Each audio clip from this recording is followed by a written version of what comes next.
Today's video is brought to you by the letter D for just do it. I'm sorry, I stole that from Nike. Anyway, if there's something you want to do it. I always wanted to do a collaborative photo zine.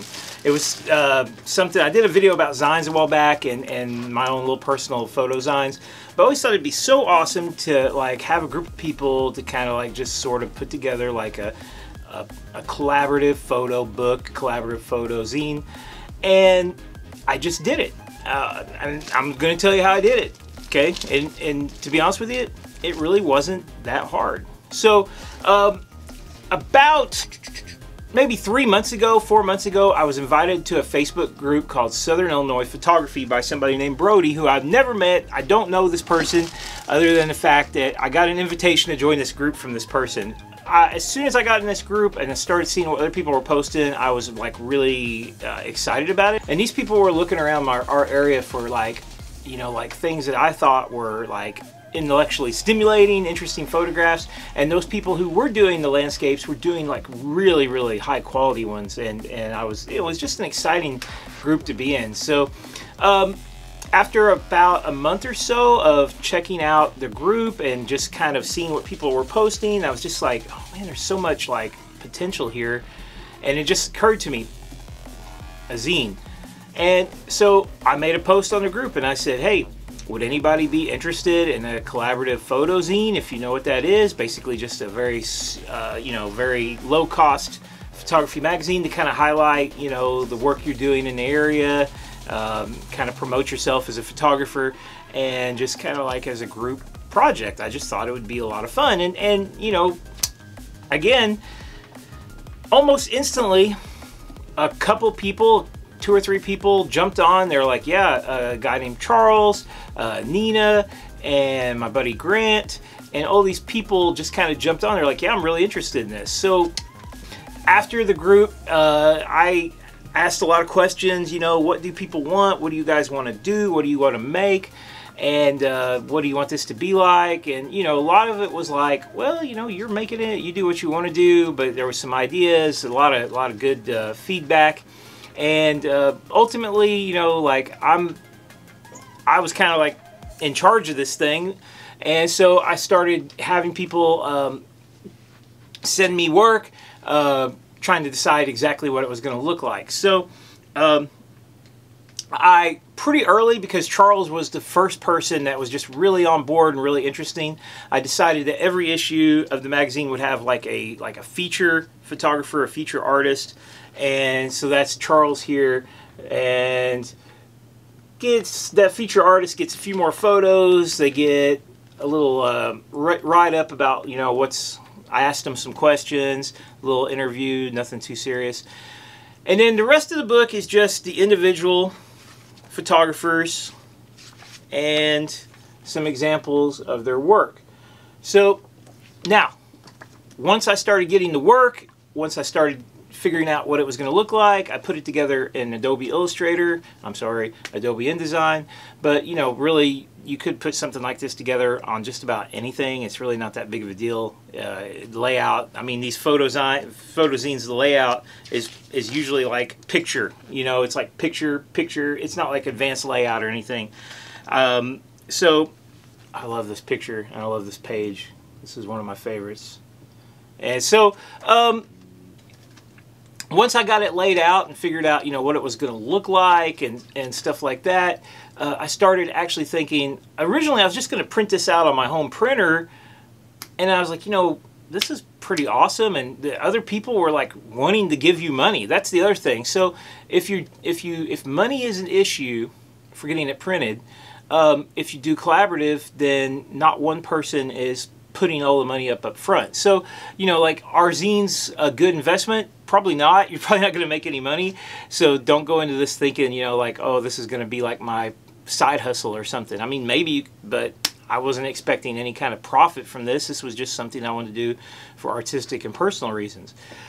Once I started getting together, I started looking at printing options. And I wanted to do it locally just because I thought that would, you know, probably be the cheapest and best route. And so I looked into a local printing shop, and I found out it was going to cost close to $500 to get 100 issues made of black and white, basically on you know, some slightly nicer paper, but basically on their big photocopiers, you know, essentially. And the price was just like, I mean, I was like stunned. I was like, wow, you know, $4.50 per book, $4.75 per book, all black and white. And they were sort of like skeptical about even the quality. They were like, this isn't really, you know, I found that they're a copy shop.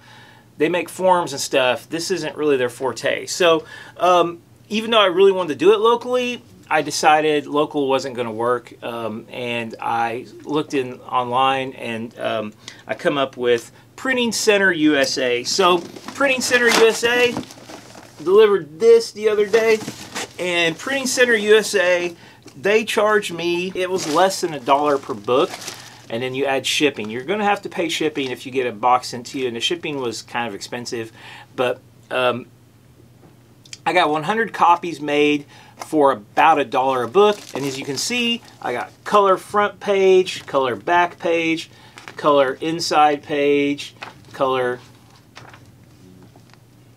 inside back cover. So color cover front and back, and then the inside pages are black and white. I could have got the whole book done in color for just about, you know, like I think $40 or $50 more. So so I mean, honestly guys, in dealing with them, Printing Center USA, it was really simple, really easy, and they actually called me to talk a little bit about the book. First off, their customer service rep said there was one photo that was low resolution. I knew that it was low resolution, but that's what I had from the person, and they weren't going to have a better version. But I liked the photo and I wanted to use it. It was this photo right here, bald knob cross. And she said, you know what? I don't really think it looks bad. I'm looking at the proof right now. I don't think it looks bad. I would say go ahead. And I'm like, great. And then she said, your book is awesome. She's like, this is such a cool project. We're really glad to be able to print it for you. And I was like, well, I'm glad I can afford it, you know. So yeah. Now, once you got the book made, what do you do with it at that point? Well, I got 100 copies, and I think there's like 5 or 6 people in here, and I'm sure some of these people are going to want more than one copy. I have a couple places, some local kind of bookstores and stuff that like to, you know, get like local books and stuff, and I think they would really kind of like to have this. This might be something interesting. I have a personal like big cartel website that I sell books on, and you know, I may sell some on that. We'll see, and we'll distribute them how we see fit. And ultimately, you know, if I sell the books and make enough money to cover the project, it's success. It's success. If I'm down a little bit, it's probably still going to be a success in my mind, because, like I said, the initial out cost was only, I mean, it really only cost me $100, and I have a group of people that are wanting to basically help me with the cost. So ultimately, guys, if there's something you want to do, if you're willing to put in the work, you're willing to put in the time, it's not impossible. And this was a project that, I mean, once I got into it, I loved doing it. It was a ton of work, but I loved the work, and it kind of was great. I'm hoping to do one every quarter. So this is the summer 2020. I'm hoping to do a fall 2020 next, and maybe sometime in October, November, and you know, look for some different people, some new people, some of the same old people, and do another issue. So we'll see how it goes. But if you're interested in buying, Southern Illinois Photography Zine, summer 2020, check the link below.